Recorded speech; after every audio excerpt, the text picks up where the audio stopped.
राज्यात विधानसभा निवडणुकांचं बिगुल वाजलंय। यामुळे अनेक इच्छुक उमेदवार या पक्षातून त्या पक्षामध्ये जात आहेत। त्यातच राष्ट्रवादी शरदचंद्र पवार गटामध्ये इच्छुकांची मोठी गर्दी झाली आहे। शरद पवार यांच्या पक्षात विजयाची खात्री आणि पक्षाचा स्ट्राइक रेट चांगला असल्यामुळे लोक चालत्या गाडीमध्ये बसतायत। म्हणून शरदचंद्र पवार यांच्या राष्ट्रवादीमध्ये मोठ्या प्रमाणावर ती इच्छुकांची गर्दी असल्याचं मत अहिल्यानगरचे खासदार निलेश लंके यांनी व्यक्त केलंय।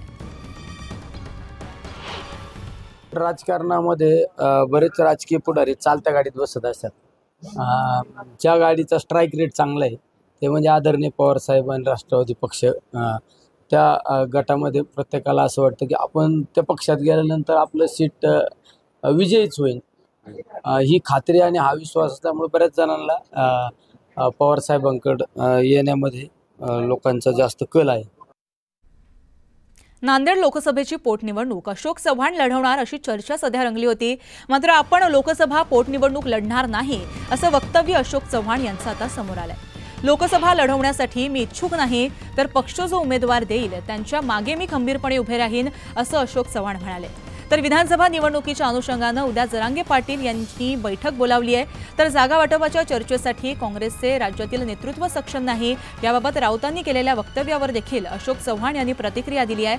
संजय राऊतांना ही गोष्ट कळली ही आनंदाची बाब आहे, पण संजय राऊत खरं बोलले अशी प्रतिक्रिया चव्हाणांनी दिली आहे। मी सांगितलेलं आहे की ऑलरेडी मी राज्यसभेवर आहे आणि असं कुठलाही माझी मागणी नाही आणि अशा पद्धतीचं कुठली निवडणूक लढवण्याविषयी माझ्याकडे पक्षाने सुद्धा काही सांगितलेलं नाही। या बातम्या सगळ्या कपोलकल्पित आहेत, मिसलिडिंग आहेत, चुकीच्या आहेत आणि मी लोकसभा लढवण्यामध्ये इच्छुक नाही हे मी स्पष्ट केले। आज प्रेसला आले राऊतांना गोष्ट कळाली, आनंदाची बाब आहे, पण ती उशिरा कळाली, हरकत नाही, देर आहे दुरुस्त आहे आणि जे वास्तव खरं आहे ते बोलले आहेत। विधानसभेच्या निवडणुका जाहीर झाल्यानंतर राजकीय हालचालींना मोठ्या प्रमाणात वेग आलाय। त्यातच जागा वाटपाचा मुद्दा सुटलेला नाहीये। जागा वाटपांबाबत सर्वच पक्ष आघाडीसोबत समन्वय साधण्याच्या प्रयत्नात आहेत। यातच आता समाजवादी पक्षाचे नेते अखिलेश यादव मिशन महाराष्ट्रामध्ये व्यस्त आहेत। मात्र महाविकास आघाडीकडून समाधानकारक प्रतिसाद न मिळाल्यानं सपनं 4 उमेदवार जाहीर केलेत। अखिलेश यादव यांनी मालेगाव सभेत ही घोषणा केली आहे। शिवाजीनगरमधून अबू आझमी, मालेगाव मध्यमधून शाने हिंद, भिवंडीतून विद्यमान आमदार रईस शेख, तर भिवंडी पश्चिममधून रियाज आझमी यांना उमेदवारी जाहीर करण्यात आली आहे। पुढे देखील एक ब्रेकिंग बातमी आपण पाहतोय। लक्ष्मण हाकेंनी शरद पवारांसह जरांगे पाटलांवर निशाणा साधलाय। तुतारी चिन्ह आणि शरद पवारांवर आम्ही सर्व ठिकाणी बॉयकॉट केलंय। ओबीसींनी शरद पवार गटाला मतदान करायचं नाही असं ठरवल्याचं सुद्धा ओबीसी नेते लक्ष्मण हाकेंनी म्हटलंय। तर महाराष्ट्रात हरियाणा पॅटर्न पाहिजे असेल तर ओबीसींचा मुख्यमंत्री करा असं म्हणत हाकेंनी पवारांवर निशाणा साधलाय। जरांगेमध्ये जर दम असेल तर 288 नाही तर फक्त 88 उमेदवार उभे करावेत आणि 8 निवडून आणावेत, तरच खरा बहादर मराठा योद्धा समजू असं वक्तव्य नवनाथ वाघमार यांचं सुद्धा समोर आलंय। आम्ही ओबीसी बांधव शरद पवारांना आणि शरद पवारांच्या तुतारीला आम्ही ओबीसी बांधव सगळ्यात बायकॉट करत आहोत।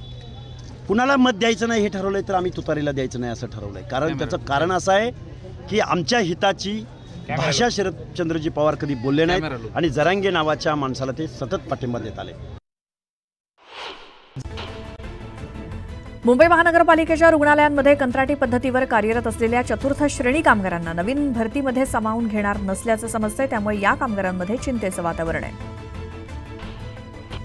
परीक्षा काळात शिक्षकांना निवडणूक कामं ही मुलांच्या शिक्षणाच्या अधिकाराचं उल्लंघन आहे असा दावा करून शिक्षकांना निवडणुकीची कामं लावणाऱ्या परिपत्रकाला पालकांनी उच्च न्यायालयात आव्हान दिलं। गिरणी कामगारांसाठी घरांची निर्मिती करण्यासाठी राज्य सरकार आणि 2 खासगी विकासक कंपन्यांमध्ये नुकताच करार करण्यात आला, पण गिरणी कामगारांनी मुंबई बाहेरील या 81,000 घरांच्या प्रकल्पाला विरोध केला। पुण्यात आता हेल्मेट सक्ती करण्यात आली आहे। सर्वोच्च न्यायालयानं स्थापन केलेल्या रस्ता सुरक्षा समितीनं तसे निर्देश दिलेत। श्याम मानव यांच्या व्याख्यानाच्या कार्यक्रमात गोंधळ घालत पोलिसांना धक्काबुक्की करण्यात आली होती। गोंधळ घालणाऱ्या भारतीय जनता युवा मोर्चाच्या पदाधिकाऱ्यांवरती गुन्हा दाखल करण्यात आला। जळगावच्या स्वामी समर्थ केंद्राचं अतिक्रमण हटवण्याला विरोध करत मनसेच्या कार्यकर्त्यांसह 10 ते 15 तरुणांनी ॲडव्होकेट सुशील अत्रे यांच्या घरावरती दगडफेक केली। या जमावाकडून अत्रे कुटुंबियांना शिवीगाळ करत प्रचंड गोंधळ घालण्यात आला। हलक्या व्यावसायिक वाहनांची नोंदणी करण्यासाठी आता आरटीओ कार्यालयात जाण्याची गरज लागणार नाही, कारण या वाहनांच्या नोंदणीचे अधिकार राज्य परिवहन विभागानं वाहन विक्रेत्यांना दिलेत. बाबा सिद्दीकी हत्येप्रकरणी आणखी 5 जणांना अटक झाली आहे. डोंबिवलीतल्या सराईत गुन्हेगार नितीन सप्रेच्या टोळीचा सहभाग यात उघड झाला असून सप्रेसोबतच त्याच्या अंबरनाथ आणि पनवेल इथल्या साथीदारांना देखील अटक झाली आहे. सिद्दीकी यांच्या हत्येनंतर सलमान खाननं नवीन बुलेट प्रूफ कार खरेदी केली. पोलीस प्रशासन सुद्धा अधिक सक्रिय झालंय. राज्य अभ्यासक्रम आराखड्यानुसार वर्षभरातील राष्ट्रीय आणि राज्य सुट्ट्या तसंच अन्य सुट्ट्या विचारात घेतल्यानंतर 234 दिवस कामकाज अपेक्षित आहे. त्यामुळे हे कामकाज पूर्ण करण्यासाठी सुट्ट्या कमी कराव्या लागण्याची शक्यता आहे. राज्य शासनानं राज्यातील 32 निसर्ग पर्यटन स्थळांना 7,245 कोटींचा भरघोस निधी दिला. यात ताडोबासोबतच विदर्भातील 9 वनपर्यटन स्थळांचा समावेश आहे. मात्र मेळघाटासोबतच पेंच व्याघ्र प्रकल्पाला वगळण्यात आलंय. सणासुदीत आठवड्याला 25,000 विमान फेऱ्या होणार आहेत. विमान फेऱ्यांच्या संख्येत वाढ करण्यासाठी विमान कंपन्यांनी नागरी विमान वाहतूक मंत्रालयाकडे अनुमती मागितली आहे. मध्य रेल्वेच्या मुंबई विभागातील कसारा स्थानकात कर्नाक पुलाच्या पुनर्बांधणीसाठी मध्यरात्री विशेष ट्रॅफिक आणि पॉवर ब्लॉक घेण्यात येणार आहे. 22 तासांच्या या ब्लॉकमुळे 22 लोकल सेवा नजीकच्या स्थानकापर्यंतच धावणार आहेत. त्यानंतर एक मोठी बातमी आहे. सयाजी शिंदे यांनी अभिनेता ते नेता असा नवा प्रवास सुरू केलाय. सयाजी शिंदे यांनी अजित पवारांच्या राष्ट्रवादीत प्रवेश केला आणि सगळ्यांच्याच भुवया उंचावल्या. झाडांसाठी आपल्याला वनमंत्री व्हायची इच्छा आहे आणि गावागावात देवराई आणि देशी झाडांची नर्सरी सुरू करायची आहे. हे निर्णय घ्यायचे आहेत म्हणून राजकारणात आलोय, अशी प्रतिक्रिया सयाजी शिंदेंनी दिली. सयाजी शिंदे अजित पवार गटामध्ये सामील झालेत. गावागावात देवराई आणि नर्सरी सुरू करायची आहे आणि म्हणून राजकारणात आलो, असं न्यूज 18 लोकमतशी बोलताना सयाजी शिंदेंनी सांगितलं. कमिटमेंट काय दिली? काही विधान परिषद वगैरे देऊ किंवा असं काही मोकळ्या मनाने सांगा. नाही, मोकळेपणानं सांगायचं झालं तर मला जेव्हा विचारलं की तुम्हाला काय अपेक्षित आहे का, तर मी म्हटलं मला MLC काय, MP काय आणि असली पदविधी यातलं काही खरंच कळत नाहीये. मी तसा हेतू ठेवून आलेला नाही. मला तुम्ही सांगितलं म्हणून मी आलो. पण माझं एक नक्की आहे, तुम्ही मला फॉरेस्ट मिनिस्टर करणार लय मोठी बाब आहे पण मला फॉरेस्टच्या काही जबाबदाऱ्या दिल्या आणि खरंच फॉरेस्टसाठी माझ्यावर पक्षाने काही जबाबदारी दिली आणि मिनिस्टर केलं तर हिरवी मशालच उभी करीन महाराष्ट्रात फॉरेस्टचे सगळे प्रश्न मिटवून टाकेन म्हणजे आपल्याकडे नर्सऱ्या चांगल्या नाहीत. आपल्याला गवताची नर्सरी असायला पाहिजे, आपल्याकडे वेलीची नर्सरी असली पाहिजे, झुडपांची नर्सरी असली पाहिजे, गावागावात देवराई असली पाहिजे, पुढच्या पिढींना पुरून उरणारी झाडं बिया पुढे शिल्लक राहिल्या पाहिजेत. ह्या दिशेने काही स्ट्रॅटेजी राबवली पाहिजे का नाही राबवली पाहिजे.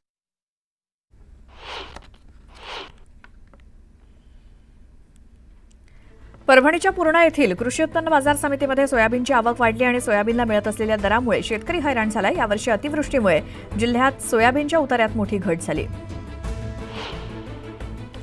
धनत्रयोदशीपूर्वीच सोन्या चांदीच्या दरात पुन्हा वाढ बघायला मिळते. दिवाळीपूर्वी सोन्याच्या मागणीत सुद्धा वाढ झाली आहे. सोन्याचा भाव प्रतितोळा 78,000 रुपयांवरती गेलाय. मागील काही दिवसांपासून दडी मारलेल्या पावसानं पुन्हा यवतमाळमध्ये हजेरी लावली. त्यामुळे उकाड्यापासून हैराण झालेल्या नागरिकांना पावसामुळे दिलासा मिळालाय. गेल्या 5 दिवसांच्या विश्रांतीनंतर पावसानं पुन्हा हजेरी लावली. जिल्ह्यातील अनेक भागात जोरदार पाऊस बरसलाय. त्यामुळे पावसामुळे रब्बी पिकांचं नुकसान झालं. जळगाव जिल्ह्यातील पाचोरा तालुक्यात वीज अंगावर कोसळल्यानं शेतकऱ्याचा मृत्यू झाला, तर नगरदेवळा परिसरात वीज कोसळून 2 वासरांचा देखील मृत्यू झाला. यवतमाळच्या वणी इथे वन्य प्राण्यांमुळे झालेल्या शेतीच्या नुकसानीचा मोबदला द्यावा आणि शेतीला तार कुंपण घालावं अशी मागणी करण्यात येते. या मागणीसाठी शेतकऱ्यांनी बेमुदत उपोषण सुरू केलंय. तुळजाभवानी देवीचा नवरात्रोत्सव मोठ्या थाटात संपन्न झाला. भाविकांची गर्दी लक्षात घेत मंदिर संस्थाननं मंगळवारपर्यंत घाटशिळ रोड वाहनतळ इथे बेडकर पायऱ्यांवरून मंदिरात प्रवेश देण्याची मुदत वाढवली आहे. बीडमधील गंभीर गुन्ह्यातील आरोपीला भेटण्यासाठी पोलीस कर्मचाऱ्यासोबतच तरुणांनी पोलीस स्टेशनमध्ये गोंधळ घातला.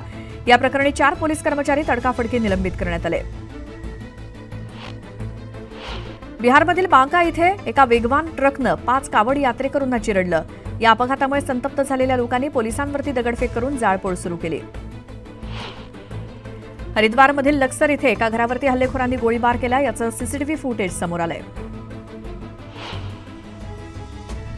छत्तीसगडमध्ये बलरामपुरात एका कार स्वारानं घराबाहेर खेळणाऱ्या मुलाला चिरडलं.